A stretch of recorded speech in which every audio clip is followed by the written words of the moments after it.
Eccoci, buongiorno a tutti, siamo qui per una nuova puntata del nostro podcast Chiedilo a Barbero. Io ci sono, Davide Savelli c'è, pronto con la lista delle domande di oggi, cuffia, microfono e partiamo.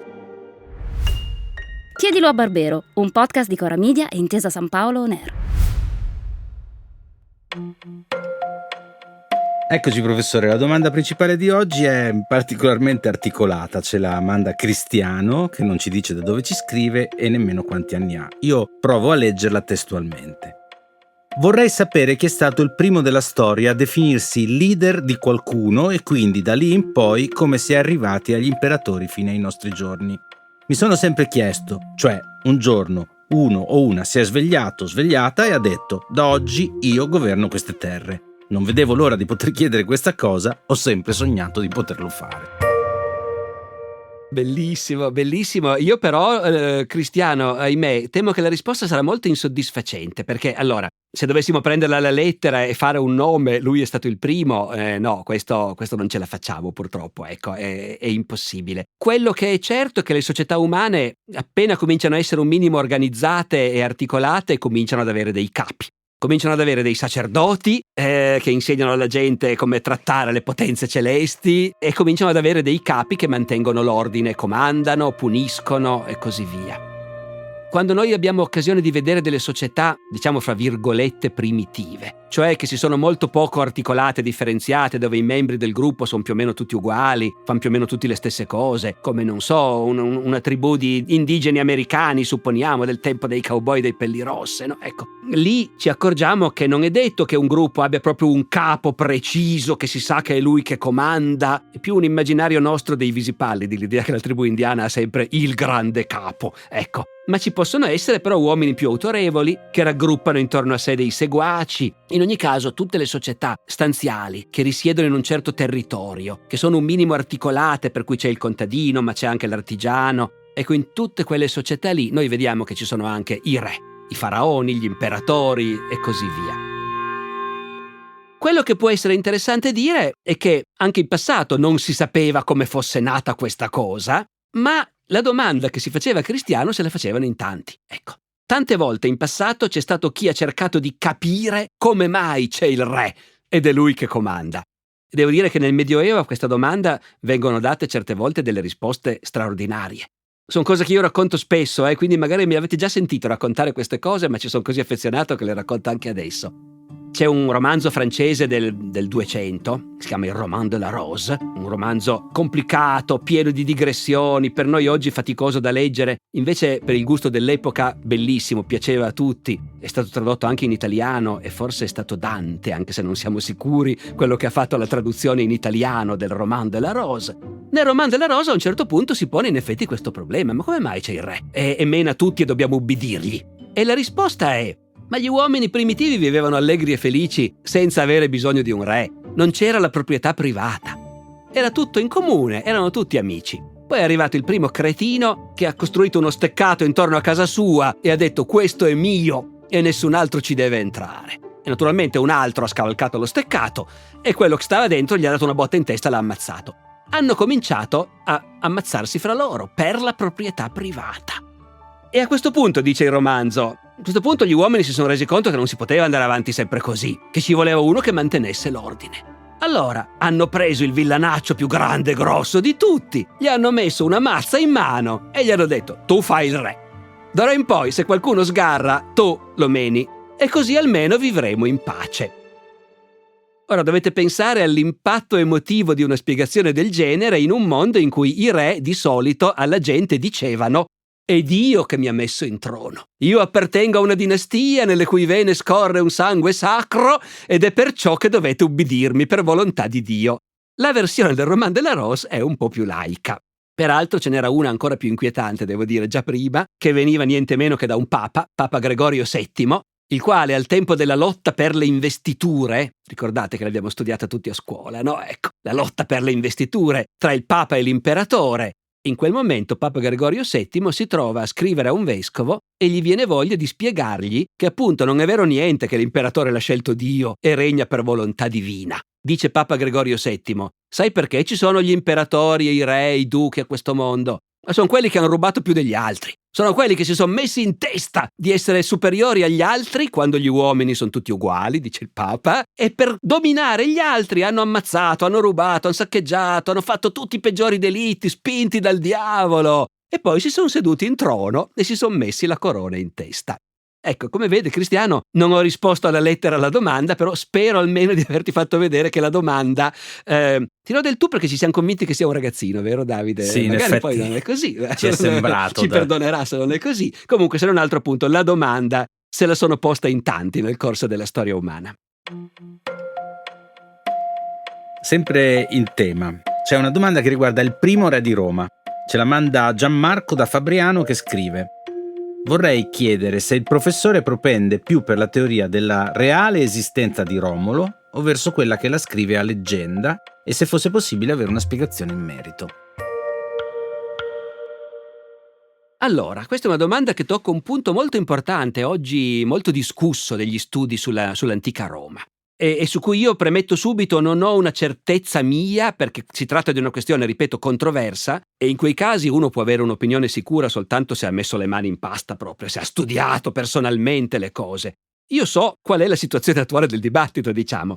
E la situazione è questa, che di Romolo e Remo e della lupa e di tutto il resto, per secoli si è detto, vabbè, è chiaro che sono invenzioni, è chiaro che sono leggende, sono miti. Tutti i popoli si fanno delle leggende sulle loro origini, sui loro fondatori, e così quella di Romolo e Remo. Tanto più per certi dettagli, figurati un po' i due gemelli allattati dalla lupa. Dai, insomma, ecco. Tutti hanno sempre detto, no, è chiaro, è una leggenda.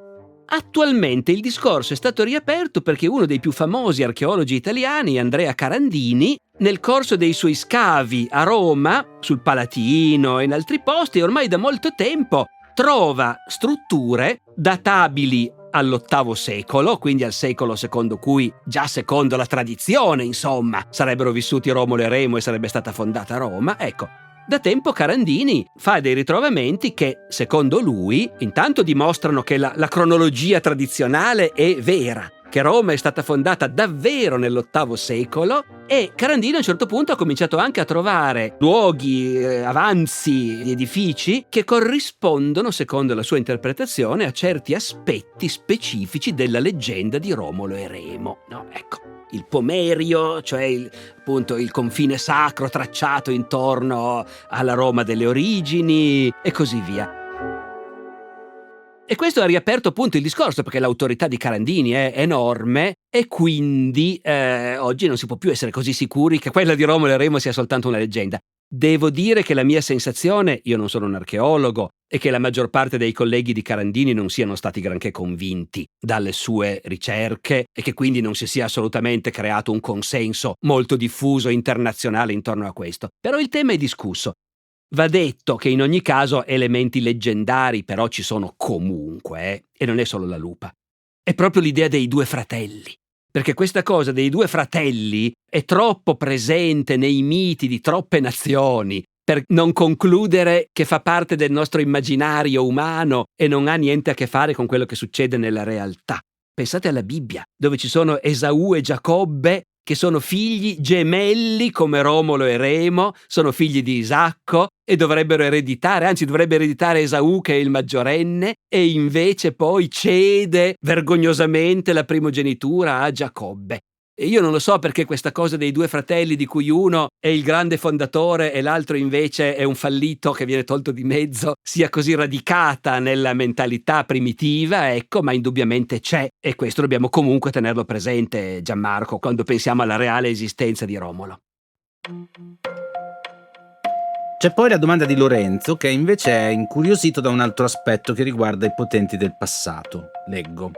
Gli imperatori romani, senza entrare nel dettaglio di ciascuno di essi, molto spesso erano in giro per i vasti possedimenti imperiali. Ma in questi casi come facevano a gestire il potere in loro assenza? Come era organizzato il mantenimento del potere della cosa pubblica? Sai Davide che sempre più spesso abbiamo delle domande che mettono, magari inconsapevolmente, il dito proprio su un aspetto cruciale della diversità fra il nostro mondo e il passato. In altre parole, le curiosità dei nostri ascoltatori molto spesso nascono dal fatto che loro si rendono conto che fare le cose come le facciamo noi, nel passato non sembra che le facessero come le facciamo noi, no? E come si spiega allora? È molto bello ricevere domande di questo tipo perché in fondo, diciamo, la competenza di chi fa il mio mestiere non sta tanto nel fatto che ho una serie di nozioni. Quelle le può trovare chiunque nell'enciclopedia, no? Ecco, ma sta proprio nel fatto di suggerire di impostare il problema in un altro modo, no? Allora, Lorenzo, in che senso questo problema va impostato in un altro modo? Nel senso che in passato, generalizzo un po', diciamo, ma con qualche eccezione, in generale nel mondo antico e nel mondo medievale, il potere non era incarnato in un luogo, ma in una persona o in un gruppo di persone. Noi oggi diamo per scontato che il governo è, appunto, certo che è un gruppo di persone, che però stanno più o meno sempre nello stesso posto perché hanno i loro palazzi, i loro uffici, i loro impiegati, la capitale. E appunto l'idea che il Presidente del Consiglio non stia mai a Roma a noi creerebbe qualche problema. Ci deve stare abbastanza regolarmente, poi va in giro per il mondo oggi, ma deve tornare comunque sempre lì. Non era così in passato. In passato i sovrani potevano avere residenze, potevano avere palazzi e in genere ne avevano in tanti luoghi diversi. Se sceglievano un posto che gli piaceva più degli altri, decidevano di stare lì per ragioni loro, ma non perché fosse necessario avere una capitale. Spesso si parla di Carlo Magno e si dice Aquisgrana, la capitale di Carlo Magno. Aquisgrana non era in nessun modo la capitale di Carlo Magno. Era un posto dove lui, che in vecchiaia cominciava a soffrire di dolori, lì c'erano le sorgenti di acqua calda e quando c'è passato ha detto bellissimo, mi piacciono molto queste piscine di acqua calda, mi faccio un palazzo qui. E in vecchiaia ha deciso di stare lì sempre più spesso perché gli piaceva. Ma fino a quel momento era andato sempre in giro, come facevano gli imperatori romani a cui pensa Lorenzo. Perché il potere, dobbiamo anche tener conto che l'organizzazione del potere non era così capillare come la nostra. L'impero romano, che pure era così potente, era un impero con una burocrazia leggerissima, pochissima amministrazione locale. Arrivava un governatore nominato da Roma, trovava una residenza, 4 impiegati, un reparto di soldati che facevano tutto, né polizia, né carabinieri, né guardie di finanza, un gruppetto di soldati che faceva tutto. E basta, il potere era quello. L'imperatore non per niente si faceva costruire statue in tutte le città dell'impero, perché la gente doveva vederlo e omaggiarlo anche in forma di statua quando lui non c'era di persona. Ma per il resto l'imperatore andava in giro, così come faceva un re medievale, sempre in giro, a farti vedere, perché quando tu sei lì metti le cose a posto. Vedi tutti, ti ricordi delle persone, conosci quelle nuove, aggiusti le cose, sentenzi nei processi, fai regali a quelli a cui è il caso di fare dei regali e poi, dopo esserti fatto ben vedere e aver convinto tutti che tu ci sei e che è il caso di ubbidirti, ti sposti per qualche settimana in un'altra zona dove cominci a rifare la stessa cosa. Degli imperatori romani c'è una cosa che mi ha sempre colpito molto e che è questa: gli imperatori facevano coniare moneta d'oro, oltre alla moneta d'argento, di rame, di bronzo, che serviva per 1000 cose, ma loro facevano coniare moneta d'oro. La moneta d'oro la usavano praticamente solo loro. Veniva coniata e veniva data a loro, che la usavano per fare i donativi alle truppe, per fare i regali agli uomini politici importanti e così via. L'impero romano aveva una dozzina, una quindicina di zecche, ma in ognuna di quelle zecche si coniava la moneta d'oro solo nel momento in cui l'imperatore era venuto lì. L'imperatore è lì, e allora lì si conia la moneta d'oro che serve a lui. Quando non c'è l'imperatore non si conia. Quindi sostanzialmente il potere è il sovrano, il gruppetto dei suoi collaboratori, e loro fanno una vita che con i mezzi di allora a me sembra pazzesca, perché sono sempre a cavallo, sempre in giro, si portano dietro tutto. Un re del Medioevo, in un'epoca un po' più povera rispetto al culmine dell'impero romano, aveva magari diversi castelli, diverse residenze, ma non di rado si portava dietro i tappeti, la mobilia, per arredare queste residenze che altrimenti erano vuote ed erano sempre in giro. E questo si vede anche nella terminologia, perché appunto noi diciamo il palazzo del re. E nei documenti di Carlo Magno, per esempio, si dice il palatium. Quest'ordine viene dal palatium. Quello lì è un funzionario del palatium, un paladino, parola che poi è rimasta per noi per indicare gli uomini di Carlo Magno. Ma poi quando vai a vedere scopri che quando loro dicono palatium, per loro non significa un edificio. Quella parola lì vuol dire un gruppo di persone. Ecco, così funzionavano le cose. Tempo scaduto. Stavolta siamo riusciti a rispondere, come dire, in modo un po' più esaustivo del solito. Sono contento. Certe volte mi capita di dover dire la domanda è bellissima, ma non saprei bene cosa rispondere. Ci provo. Stavolta abbiamo toccato cose che, insomma, nella mia vita ho studiato tanto: Costantino, Carlo Magno. Quindi bene così. Grazie mille di averci ascoltati finora e alla prossima settimana.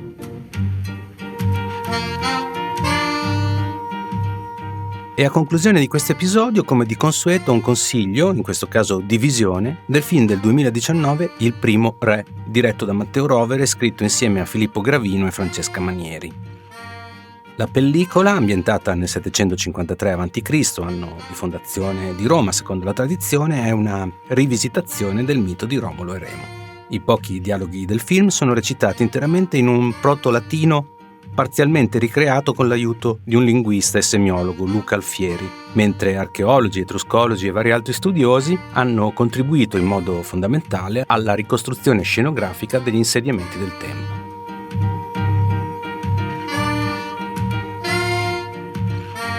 Chiedilo a Barbero è una serie podcast di Cora Media e Intesa San Paolo On Air, scritta da Alessandro Barbero e Davide Savelli. Produzione esecutiva Lia Chiovari. Cura editoriale Davide Savelli e Anna Iacovino. Supervisione del suono e musiche Luca Micheli. Fonico di studio a Torino Riccardo Mazza di Experimental Studios. Fonico di studio a Roma Lucrezia Marcelli. Post-produzione e montaggio Luca Micheli e Andrea Girelli. Coordinamento post-produzione Matteo Scelsa. Io sono Davide Savelli e vi do appuntamento alla prossima settimana ricordandovi che potete inviare le vostre domande via mail all'indirizzo chiediloabarbero@coramedia.com oppure con un messaggio WhatsApp anche vocale al numero 345 09 83 998.